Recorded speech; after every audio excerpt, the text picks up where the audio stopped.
2021 marks 20 years of me riding roller coasters, but I wasn't always a fan. I actually became a roller coaster enthusiast, well, through deceit, which I'll get into in just a moment. But first, let's cover my beginnings.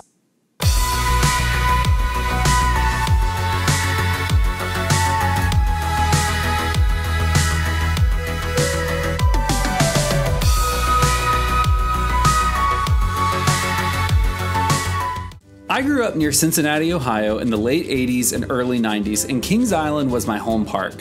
Whenever we'd visit, I would avoid coasters like the plague. I remember riding the Beast once and hating that stomach drop feeling. I also remember doing the Racer and feeling the exact same way. In 1993, when Paramount Parks bought Kings Island, they opened Top Gun, an aero-suspended coaster. And I actually enjoyed Top Gun in the front because the drop didn't trigger that feeling of butterflies in my stomach. And I remember bragging to my friends and family about how I conquered Top Gun, even though I still wouldn't do any of the other coasters. In 1994, my family moved to Charlotte, North Carolina, and Carowinds became my home park. On a 5th grade field trip, we went to Carowinds, and my friends got me to ride Hurler, which was still brand new and still complete with all the Wayne's World theming. Aside from the drop, I enjoyed Hurler, but I still refused to do any more coasters that day. In fact, I wouldn't ride any more coasters until the new millennium.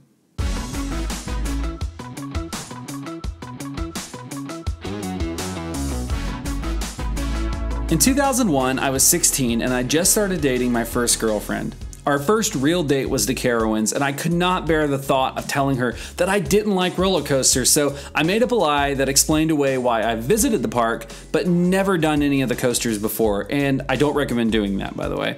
But the way that I saw it, I would do 1 or 2 big coasters, fake a headache, and then pray we never have to go back. Up until that day, I had never been on a roller coaster with inversions. So I worked up my courage and we walked through the gates, and I asked my girlfriend what she wanted to do first, and she immediately replies, Vortex. Well, great. I was about to do what was considered the biggest coaster to me at that point. And not just the biggest coaster to me, but also one with inversions. And it was a stand-up coaster to boot. So while I'm in line, I'm doing my best to keep cool on the outside, but on the inside, I am freaking out. When it's our turn to board and the restraints locked, I knew the time of reckoning for my false bravado was very near. So as we climbed the noisy lift, I spilled the beans, and I loudly proclaimed that I indeed lied, and I was very afraid, and I was sorry. And when she said that she couldn't hear me and she asked me to repeat what I said, I simply shrugged it off as nothing, satisfied because I told the truth. Hey, it wasn't my fault that she couldn't hear me. But a funny thing happened as we plunged down the sub 100-foot drop and into that first vertical loop. I loved it. When it was over, I felt like I genuinely conquered a giant, and all of a sudden, all of my fake enthusiasm turned into genuine excitement, and I was ready for the rest of that day. We did Carolina Cyclone, we did Thunder Road, Hurler, Top Gun, Flying Super Saturator, one of my personal favorites, amongst others. And I can't tell you exactly what changed from my Hurler ride in 1995 to my Vortex ride in 2001, but I was hooked on coasters from that point on. And in case you're curious, my girlfriend and I broke up later that summer, but it wasn't because of my deceit.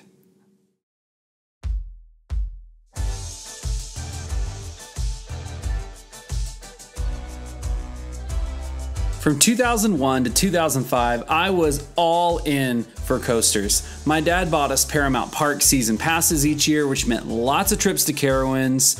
And Top Gun was still like the hot new ride in those years. But we also visited Kings Dominion, and that's where I discovered my love for launch coasters. I mean, you had Flight of Fear, Volcano, and most importantly, Hypersonic XLC, which was my personal #1 for a long time. And they were all well worth the 5-hour drive to get to Doswell, Virginia. Sometimes on the rare occasion, we'd visit Kings Island, and that's when I cemented my love for roller coasters. Going back and riding the coasters that I skipped over as a kid, plus getting new credits like Son of Beast, was a great feeling. But Kings Dominion and Kings Island made me sort of a coaster snob and caused me to resent my home park of Carowinds.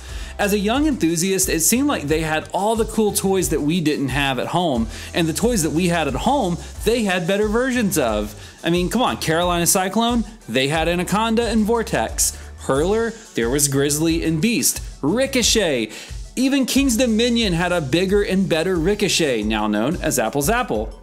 But we at Carowinds had the Nickelodeon Flying Super Saturator, and that ride was a ton of fun, and nobody else could have it, and I'm sure pretty much no one else has one, even Carowinds to this day. But despite my coaster snobbery, I still spent most of my summers each year when I wasn't working going to Carowinds, and seeing the park now in 2021 versus what it was when I got into coasters in 2001 is insane. But sadly, in 2005, the roller coaster dream was about to end.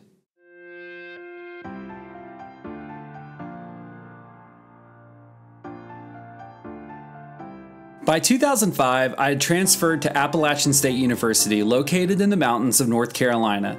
At this point, I was working full-time and keeping a full-time college class schedule. Coasters did not fit into any of my plans, and as quickly as I got into the habit, I quickly dropped it.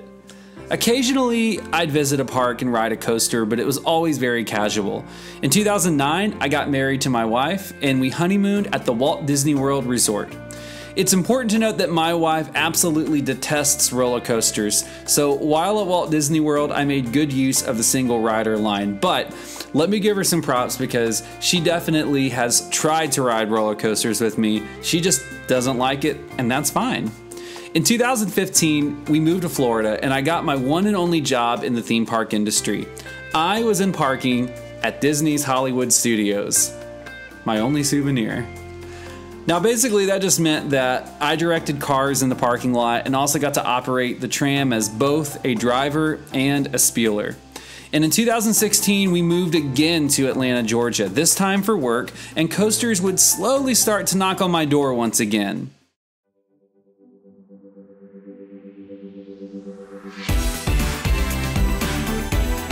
In 2017, my in-laws took my wife and I to Dollywood.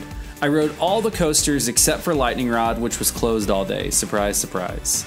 Later, we took a trip to Kings Island and I got back on what I still consider to be a top 5 coaster, Diamondback.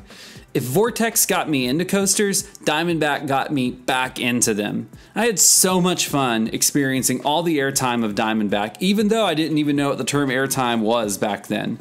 In 2018, I would visit a few more parks, but I still wasn't riding coasters consistently. This was also the year that I embarked on a personal journey that saw me lose close to 90 pounds. By 2019, I was basing trips around park visits, trying to get on as many coasters as I could. Also that year, I discovered there were plenty of other people who enjoyed the habit of riding roller coasters just as much as I did. I wanted to find a way to share my excitement for roller coasters with others, but I wasn't sure how to do it or if I was even good enough.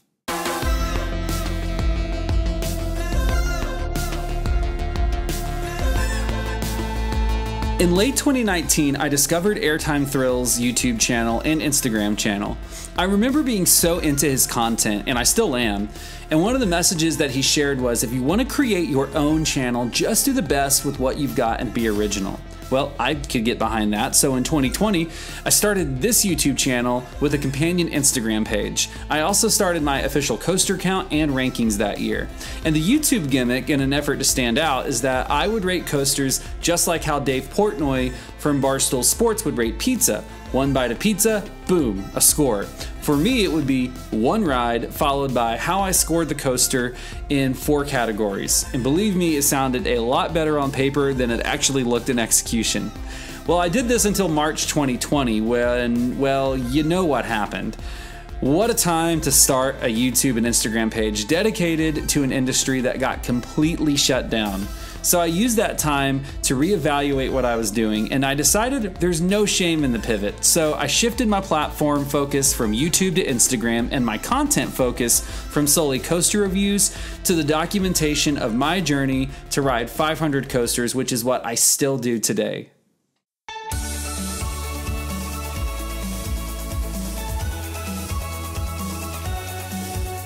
In 2021, I had to take a short break from roller coasters due to personal injury, so during that time I decided to mostly wipe the YouTube page clean and start again with this video. Now, my vision for the Instagram page is to focus on my photography and tracking my journey to 500 credits. My vision for the YouTube page is to focus on my travel vlogs, ranking videos, and other long-form video concepts. And I have lots of small trips planned for 2021, including my first visit to Hollywood Nights, and I'm looking forward to sharing my experiences, opinions, and ultimately my love for roller coasters with as many people as possible. So there you go. That is my story about how I got into roller coasters 20 years ago to how this YouTube and Instagram page got started. So if you're an original subscriber or you're just now discovering this channel, I say welcome. If you're watching this and you're on the fence about starting your own YouTube or Instagram page, I say go for it. Take the advice from Airtime Thrills and simply do the best you can with what you've got. And don't sweat it if someone produces slicker videos than you or takes crisper, more dynamic photos than you, because that's always gonna happen. It's just the way things go. But if you're having fun and you're truly giving it your best, then you're on the right track. When there's more people who share their enthusiasm for roller coasters out in the world, we all win. So that's all I've got for right now. Thank you so much for watching, and I wish you well on your own coaster journey.